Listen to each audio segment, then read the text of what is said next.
Consumer expectations have never been higher. But with the evolving economic and competitive pressures, it's getting harder for brands to deliver the kind of consistent, compelling experiences that keep customers loyal. Can operations and facilities leaders find ways to meet these demands while growing their footprint and ultimately drive revenue? Let's find out. Welcome to Elevating Brick and Mortar, a show that discusses the crucial role that facilities, construction, and operations play in designing and delivering a compelling customer experience.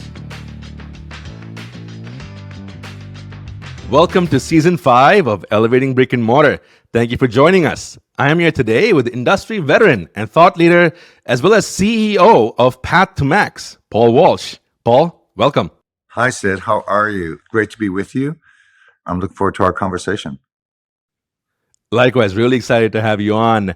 So, Paul, let's just dive right in, right? You've been part of the retail and facilities world at some really world-renowned brands for over 2 decades now. Can you share your journey with us? Absolutely. You know, my journey, Sid, actually started when I was right out of school. I grew up in Ireland, and it was a small knit community. And I think I learned from that resourcefulness, learning just how to fix things, how to figure things out. And that curiosity actually led me into software long before I thought about facilities. So I would say the real turning point came for me when I moved to New York. I joined what is now ServiceChannel, the company you're with. Back then, we weren't talking about, SaaS or automation. We were basically sort of hand building tools, workflow tools for service companies. It was the early days of digital transformation before anyone called it that. I would say during my 7 years there, I had the privilege, the opportunity to work on site with more than over 200 service companies across the entire, Connecticut, New Jersey, New York. There were air conditioning companies, refrigeration, electrical, janitorial, fire protection. And, I got the opportunity to sit with dispatchers, technicians, office managers, the owners themselves. And it helped me see sort of firsthand where friction occurred. I saw where communication could break down. And it kind of taught me early that when workflow wasn't aligned, it could completely impact or change performance. So I think those experiences sort of shaped everything I believe about operations today. From there, I moved to Los Angeles. I ran IT services for a division of EBM. That was sort of my introduction to corporate America. I learned about scale, governance, compliance, business continuity. And after that, I moved then into sourcing, moved then into facilities. And then I moved over to Apple and basically overseeing the health and performance of what I still believe is the most iconic fleet of stores in the world. So I think every step sort of built on the one before it. I think when I talk to my kids, and I do a lot of mentoring today, that, our careers aren't just sort of one vertical, one step after the other. There was a lot of crisscrossing that helped me build experience and get me to where I am. So. Now that's fascinating. I couldn't agree with you more. So, you've had different roles in different types of companies, right? From a tech company to a service provider. Then, of course, in the retail side for many years. But even in retail, you did sourcing and then facilities. You supported development. You're doing your own advisory and consultancy. How has that shaped your perspective on the industry as a whole? Everything that touches the built environment. It's changing. It's changed. It's changed dramatically over the last 10 years, especially.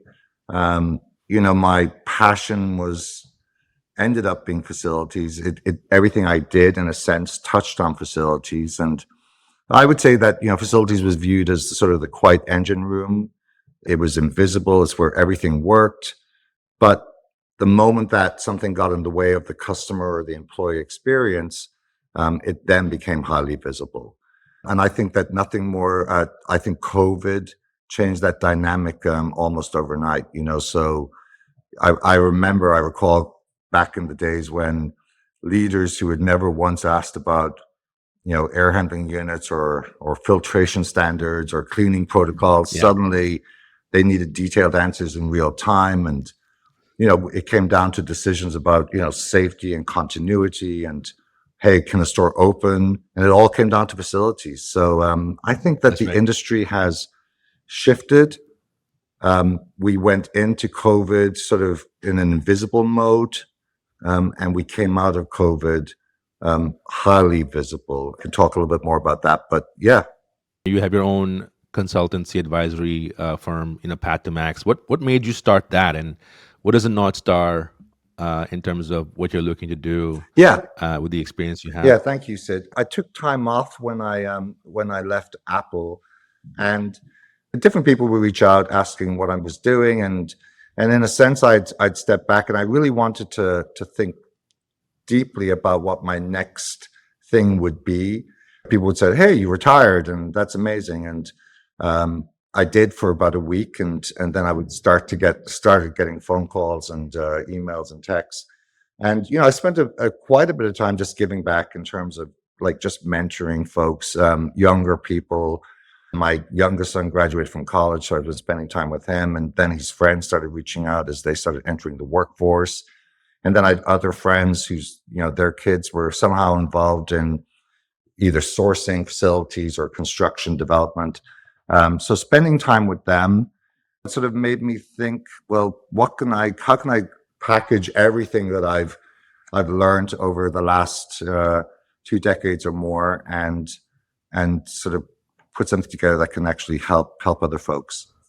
And so that's really it was a term that I'd heard in my Gap days, that we had a leader and he talked about what's the path to max. And, folks would say, well, what does max mean? And in a sense, it's sort of maximum, productivity, maximum profits, maximum, a lot of different nouns can go after that. So it's an adjective for exceptionalism and excellence. I love it. Paul, you and I have spent many years talking about just the role the physical built environment has in delivering on a brand's promise, right? And you worked at brands that take that very seriously, right? Can you share with our audience, what do you think about that? What do you think is the role of the physical space when it comes to employee experience, customer experience, and how it represents a brand? I did have the opportunity to work for 2 amazing companies, Gap brands, that encompass Gap, Old Navy, Banana Republic, Athleta, outlets. And, that was a sort of fast retailing environment. It was the criticality of ensuring that the space looked great. A retail leader I worked with who sort of talked about that first 5 steps when a customer would walk into the store. I was acutely aware of that piece. And, for that fast retailing piece, it was, operational. Let's make sure that we keep these stores running. We would have to do quick remodels. They were all managed, traded, so they had to report quarterly. So sometimes our ability to invest and I use the term invest when it comes to facilities. Many folks talk about it as an expense. I have always seen it as an investment, but our ability to invest sometimes would depend on the company's performance. So it was about trying to maximize the dollars that we were stewards of to ensure that we were delivering a comfortable, safe environment that was equally allowed our employees to have a good work environment, but then also for our customers. And then I think I just took that through to when I worked for Apple, and I learned a lot from Apple around about the sort of levels of excellence. And like, we can never strive for perfection, but there was a mantra that we're never going to compromise on the customer or the employee experience.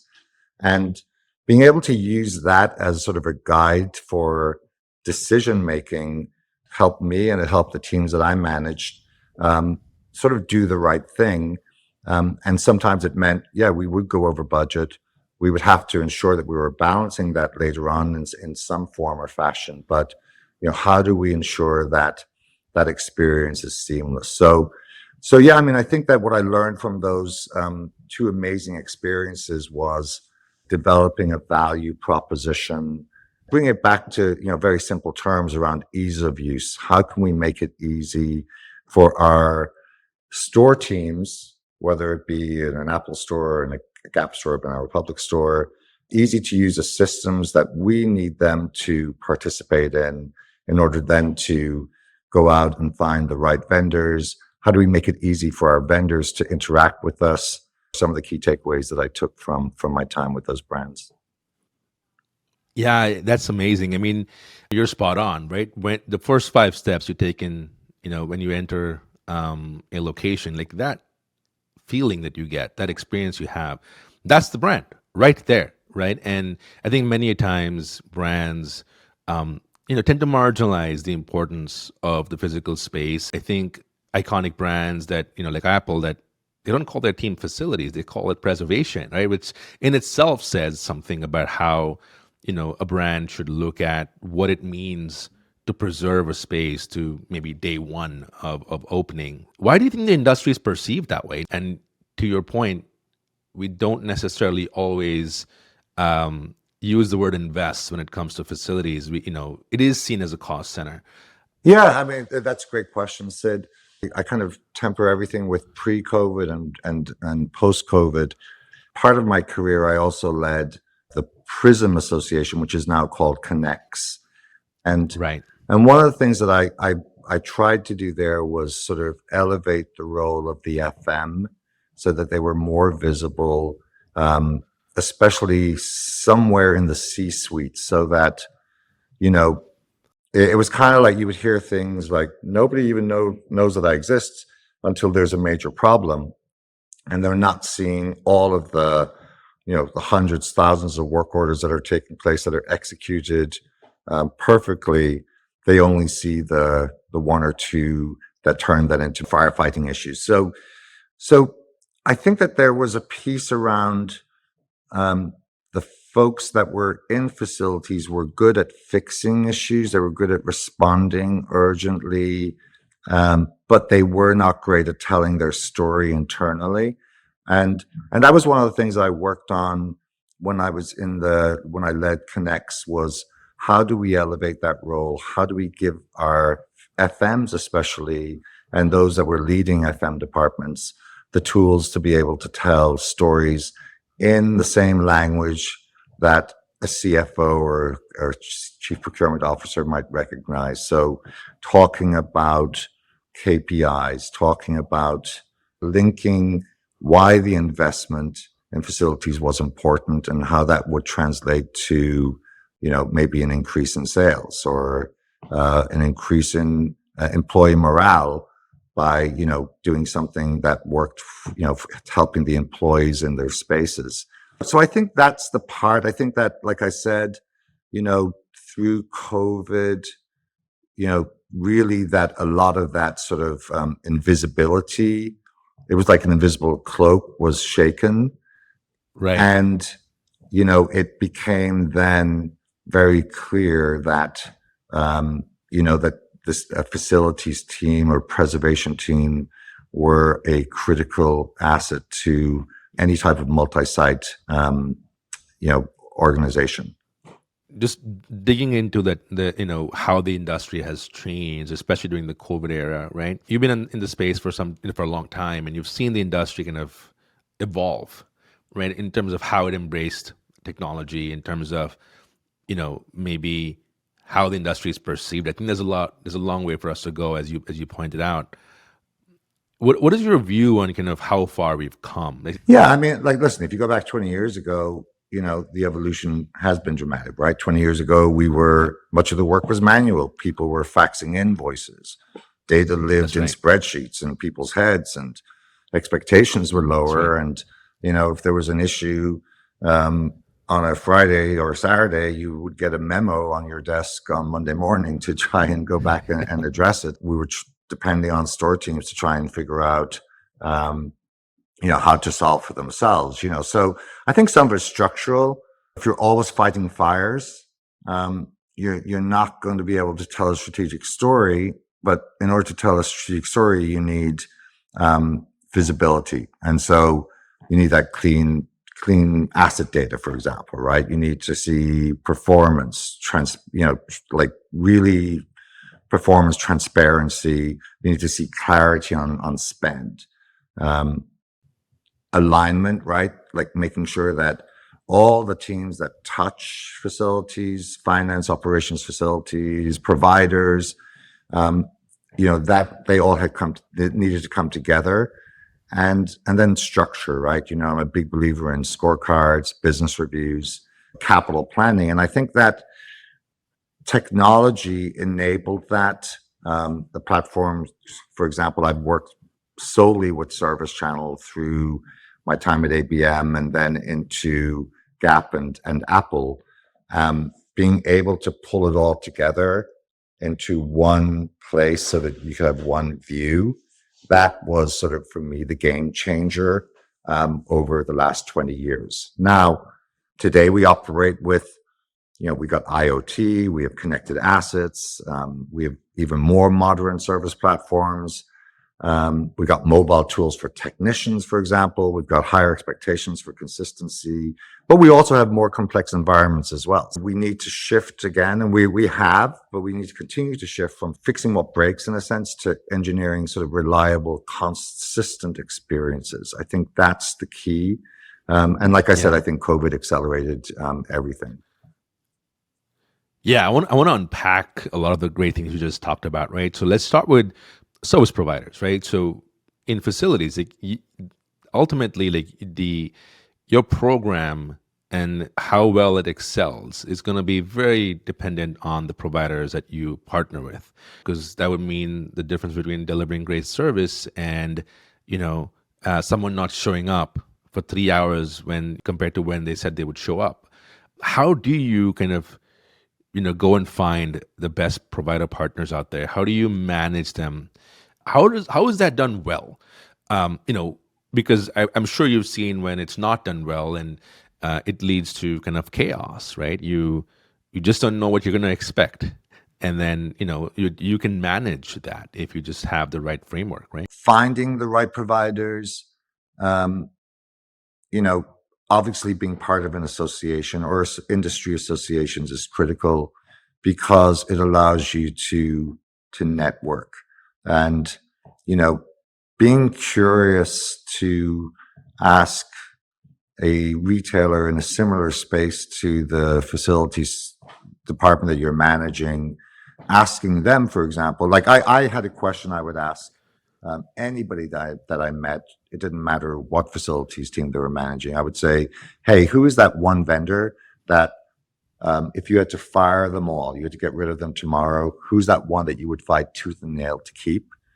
And and when they would provide that name, it was somebody that I would, hey, I've got to go reach out to that person and or reach out to that company and find out a little bit more. So it's like being curious, asking, using the network to try and identify who might be the right vendor network for your team. I think that once you identify the right vendor network, the right service provider network, ensuring that you have communicated clearly to them what the expectations are and how they will be measured and then how will they be managed. I was a true believer in,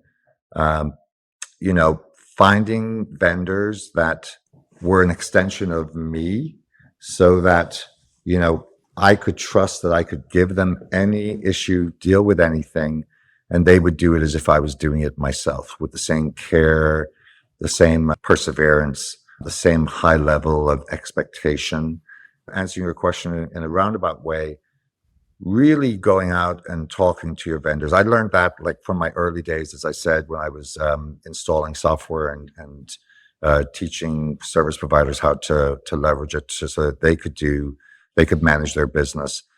Going out, talking to the owner, talking to the team that's going to be managing the account, your account, developing that human connection with them, so that they could see that, hey, it's just not a big corporation that's sending work orders and it's there's a lack of connection.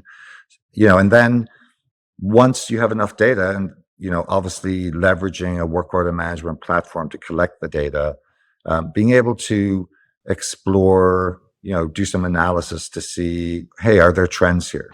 But then also, the most important part for me, uh, establishing a review, whether it's a yearly review, a quarterly review, a monthly review. In some cases, I would do biweekly reviews, to just talk about a little bit about what the data's seeing. But one of the big questions I had for when I would sit down with them was like, tell me, where am I getting in your way of doing great work for us? Tell me, where are we making mistakes? Tell me what you're doing for your other customers that we might benefit from. So like creating again that partnership rather than, hey, I tell you what to do and you do it, or hey, jump, and this is how high I want you to jump. So I don't know if that answers your question, but that's sort of my approach, or has been. No, it absolutely does.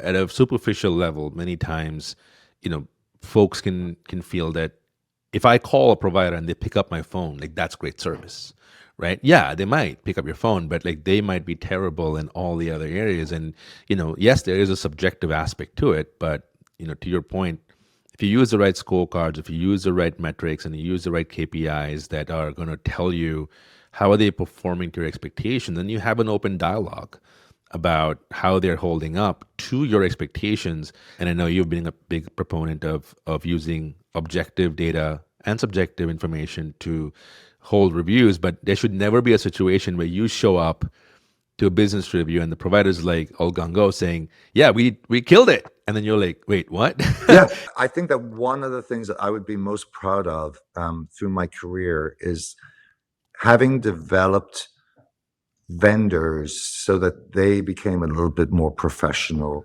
that they were starting to learn that it's not just a matter of, hey, I think I'm doing a great job. They're actually coming in with data to support Right. why they thought they were doing a great job. I think this a sign for a vendor that they might have some challenges in this area is when an RFP comes out and all of a sudden they think they're doing great, but they find out, hey, we're doing an RFP because we're not getting the service or the performance we expected. That's failure right there. That if you're not in touch with your customers, and so then if your customers aren't initiating business reviews or they don't have the time because they're short staffed or they don't have enough people, it's incumbent on the vendor to self-report. I think our vendors, some of them are now doing a great job at that. There's still a lot of opportunity, and it's something that I'm very passionate about, helping the industry overall. Facilities in general is extremely complex, like you mentioned, right? And the spaces that we now support are even more so, right?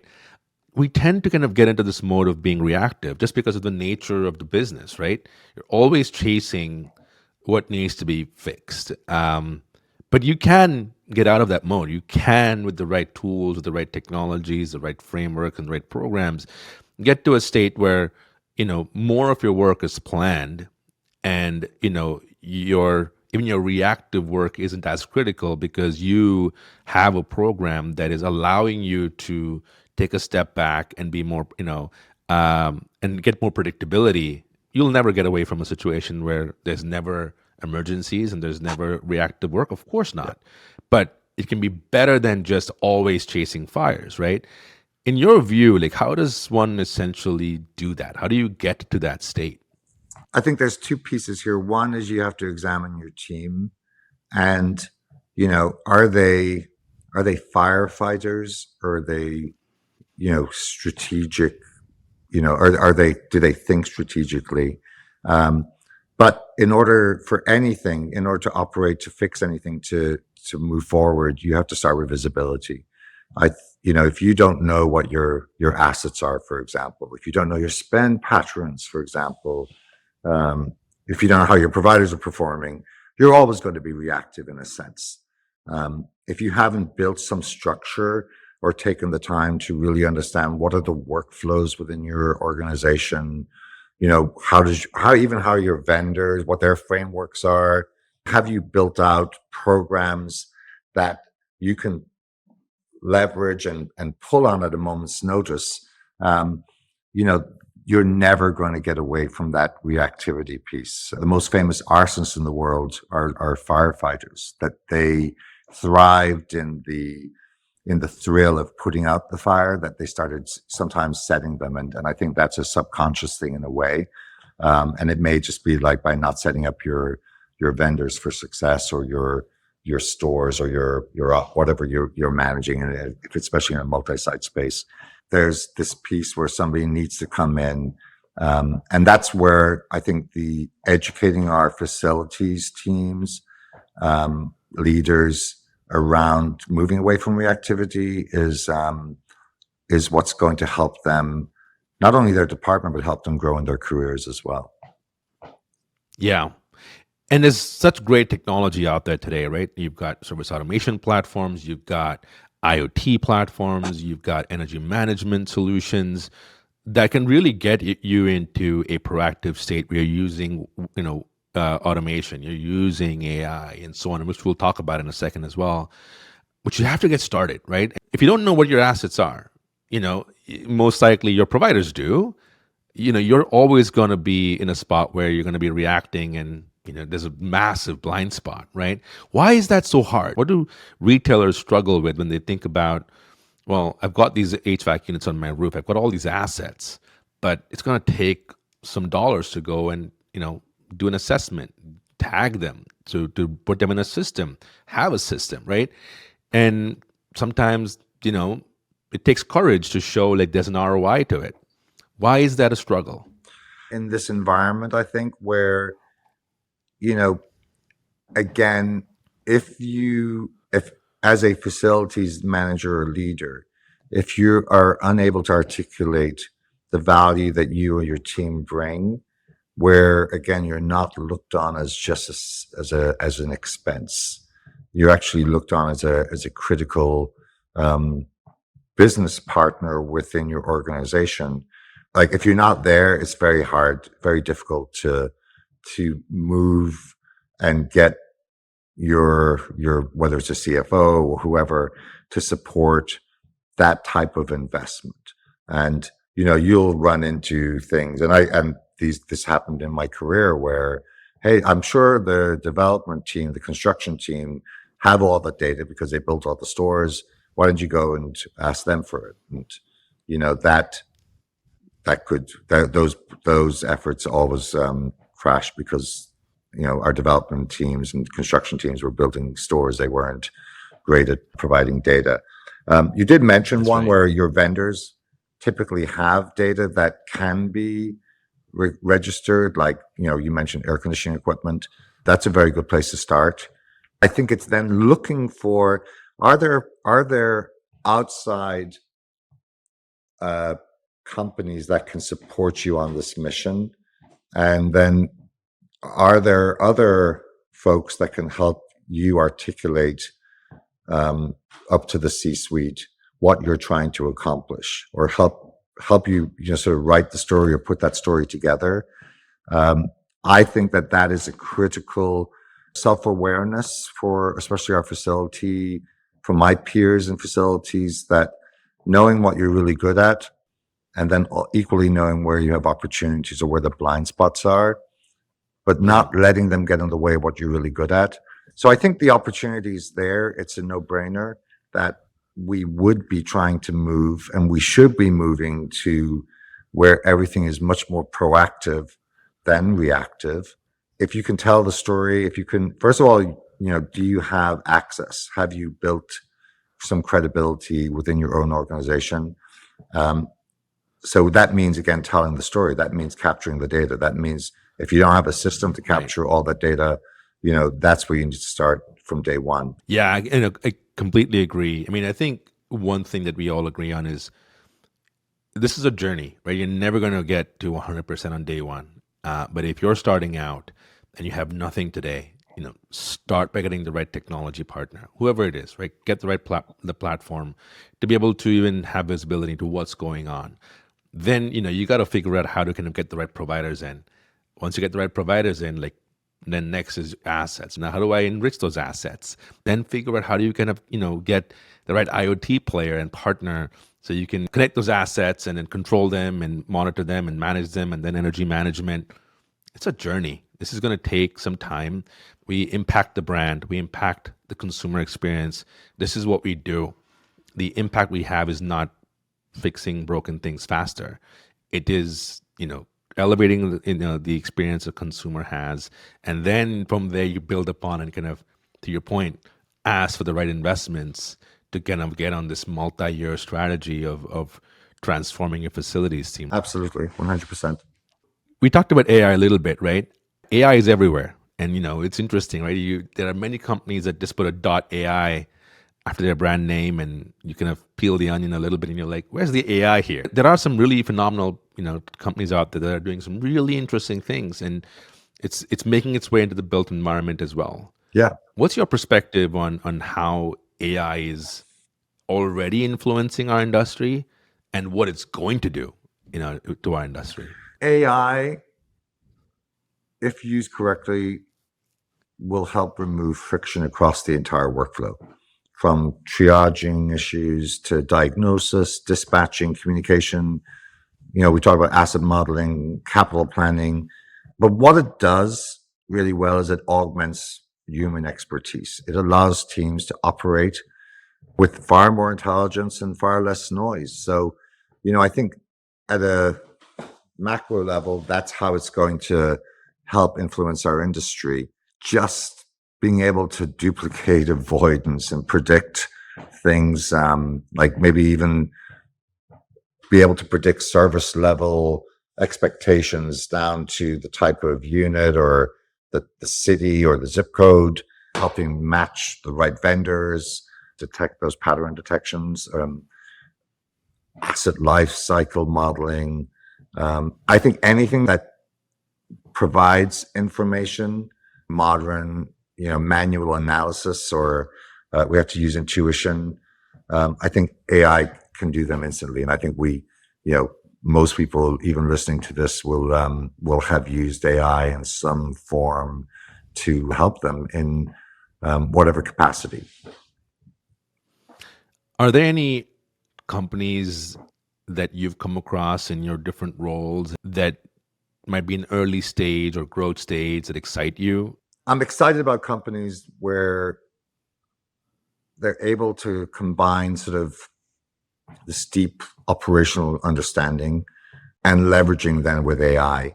I truly believe that those that will be successful in a sense those that really understand the complexity of real workflows. And I think that those that can build tools then that will empower both our users and our providers. Again, it's supplementing them, but not replacing them. I'm working with a company. They're called SiteCall, and they have been able to create these bots that take every single piece of information relative to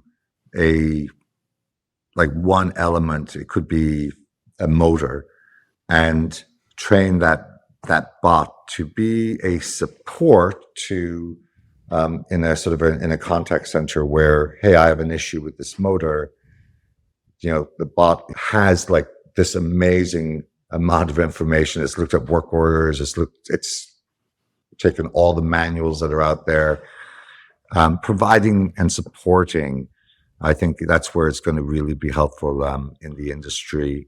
I will be leading a session at the Connects national show around AI and showing some 2 or 3 real sort of live solutions today around how AI has been effective in solving some real world problems. I'm definitely excited. It's something I've been sort of waiting for a long time. And like I said, I'm not afraid of it, or I know a lot of people have some fear associated with it, but I just see it as an amazing tool that will help support, not replace,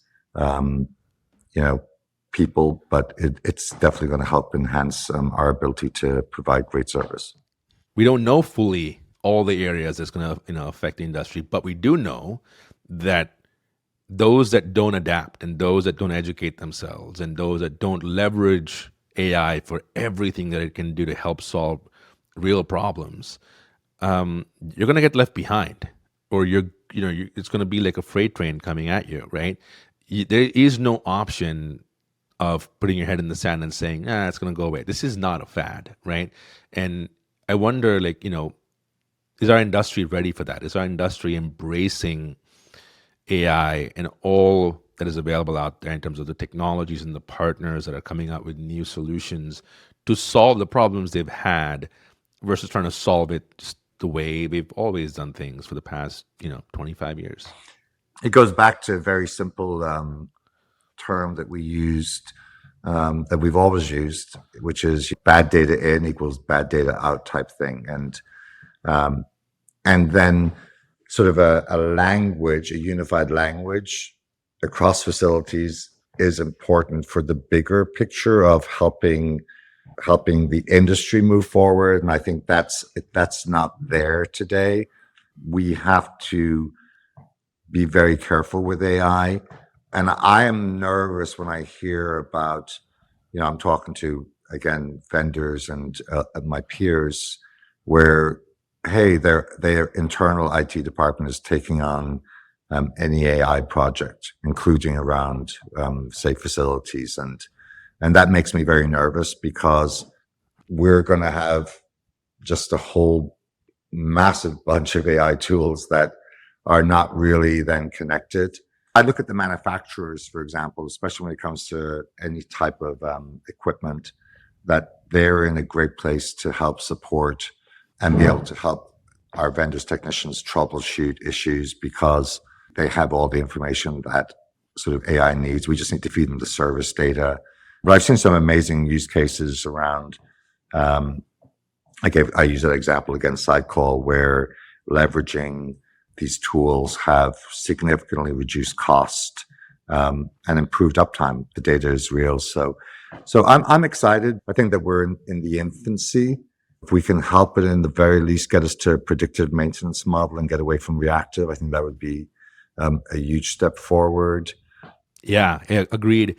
You have to adapt, embrace it, educate yourself, learn how to make AI a massive tool in your tool belt that'll allow you to kind of maximize, your productivity and your ability to just do so much more with your time, right? As we take a step back, Paul, and we kind of wrap up, I'd love your perspective on just the macro, environment around consumer behavior and consumer expectations, and how that ties into how, our audience, our, folks in the, that support the built environment should think about, how they support the brands that they work for, right? What do you see, with consumer behavior and expectations that you think we need to be aware of?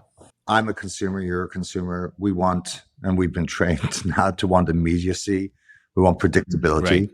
Right. We want to be in an environment that feels sort of intentional. We're talking about multi-site where you're customer facing. We are seeing retail, it's becoming a little bit more experimental. The experience really matters. And I think that there's a lot of work being done to try and understand what the consumer wants and to create that environment. And so, I would say then the physical environment is becoming sort of a central expression of the brand. I was in France not too long ago. I was very fortunate to get the opportunity to go to Paris, and I was walking along the Champs-Élysées, which is one of the major shopping areas, and there's all these amazing brands, the Gucci's and you name it, of the world. And I saw a McDonald's in there. I'm going like, what's McDonald's doing here next to a Gucci? And really, when I thought about it and I read about it afterwards, it's really just sort of they want to express the brand and make it the center, right? So the space, the physical space, has actually become a marketing tool for the brand. It's being able to move quickly as consumer habits and consumer, whatever drives them changes. It's being able to move quickly. As you look at the future, is there anything that excites you? And is there anything that, worries you? I think what we're seeing is and I've experienced it firsthand, and I've also heard of them from vendors that we're seeing groups coming together closer. Before I left Apple, there was great leadership in place. Troy Hinton, for example, he leads Apple team globally, development and preservation. And, he's done a fabulous job of bringing design, operations, preservation, vendors together. If those teams are working together, we can get to a faster solution that ultimately will allow the brand to portray itself in the best possible light and be. So I think that can happen for any company. If there's a separation internally where there's silos, I think that really impacts. That's what I would be concerned about. I am concerned a lot about the drop off in experienced technicians, and many walked away. I think it was, coming out of COVID, I think a lot of folks stepped back. Even personally, I can give a personal anecdote just to, as we get to the end, Sid, where, I suffered from burnout, the stress of managing and leading, through COVID. And I saw that same stress across my peers and across the entire industry in a sense. And I saw many of them, they just walked away. And it's not because they lack capability or passion. I think for many, the mental and emotional toll became unsustainable. And I think that the industry hadn't seen, or the industry saw it, but, it just sort of hit. We can talk all day about SLAs and work orders and assets and uptime, but I think we rarely think about or talk about mental health in our industry. And I think that our facilities team, service providers, they carry such an enormous responsibility, but sometimes they don't get the visibility or support that's needed to sustain that. So that's right. For me, I think when people burn out, the entire ecosystem feels it, right? The quality, consistency, the customer experience.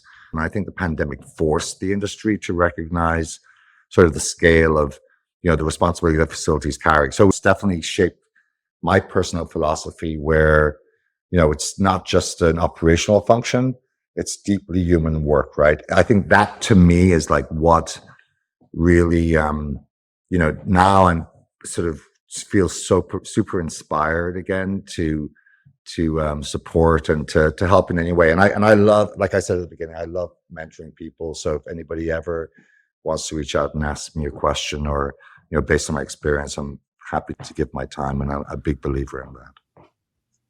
I love it. As we end, Paul, what advice would you give the people that are starting out in their career and entering into the world of facilities and are looking to kind of have longevity and a successful career in the space? For leaders that are in place, I think that, look, investing in your people, allowing yourself to be vulnerable, I think it's so critical that that leaders are seen as authentic. And so, I think that is the piece around like training your people, allow them to go to conferences, allow them to network, build those relationships. That's critical. If you have outdated systems today, you need to modernize those systems. A great book that I remember reading years ago at the start of my career was like Who Moved Your Cheese? I think that if you're a facilities leader and your head is in the sand, you then become a victim when something unexpected happens to you or your department. So I think that it's really critical that you're that you're connecting and you're understanding what are the tools out there, what is helping, and you do that through networking primarily. And I think building a strong provider ecosystem, that's critical as well. Getting back then and designing workflows that support your teams, not that don't strain them, because don't add unnecessary work, but try and identify workflows that will help support your teams. And then I think, as a leader, you've got to be consistent in executing. So I think the other part of that question was, for anybody new entering, I think being curious is critical. Before I left Ireland, my mother, she gave me a few words of advice. One was, she said, always say yes, you can say no later. So, and the reason I say that is that, if somebody asks you something, um, it's best to say yes and see how you get on, even if you feel like you don't know it or if you're uncomfortable. So I think that, embrace opportunities to learn, be very curious, read. You've done such a great job, Sid, helping the industry here, going to associations, learning there. If you're young, starting in the industry, go out, visit your vendors, find out how they manage, spend a day with them, see it from their side. Those are all the things that, if you're passionate about facilities and you feel this is your calling in life, then sort of really get into the details. I love it. Well, with that, Paul, I just want to say a huge thank you. Thank you. I really appreciate you being on the show. Fascinating conversation. For folks in our audience who might want to look you up and reach out to you, where can they find you? You can email me, Paul Walsh, at Path2Max, TOMAX, or you can go to path2max.com. I'm on LinkedIn as well. So, but look forward to hearing from anybody. And if you have any follow-up questions, I'm more than happy to have a chat and continue the conversation. But thank you, Sid, so much. I want to just recognize you. I've known you for a long time. And we've worked together on many initiatives. And I just want to thank you for inviting me on today. And I really appreciate it. And thank you. Yes, no, thank you as well. I really appreciate your kind words. And again, I love that we're having this conversation on the show. And for all those in our audience who are here, thank you so much for joining us. And I'll see you on the next episode of Elevating Brick and Mortar. Well, that was Paul Walsh, CEO of Path2Max. One thing Paul made incredibly clear is that facilities is central to delivering on a brand's promise, but only when teams have the right tools, programs, and partners to operate proactively instead of reactively. As technology, data, and AI reshape the built environment, the organizations that invest in their people, their partners, and their programs will be the ones that break out of the reactive cycle and elevate the function. Whether it's plant maintenance, IoT, AI, or smart provider management, the path out of chaos is real, and it starts with intention and investment. Paul highlights how much opportunity is ahead for those willing to lead the transformation. With that, I'm your host, Sid Shetty, and I'll see you on the next episode of Elevating Brick and Mortar. Operations and facilities teams across industries rely on ServiceChannel to ensure that their locations provide the best possible guest experience. Keep customers coming back by lowering downtime and raising your brand standards. Visit ServiceChannel.com to learn more.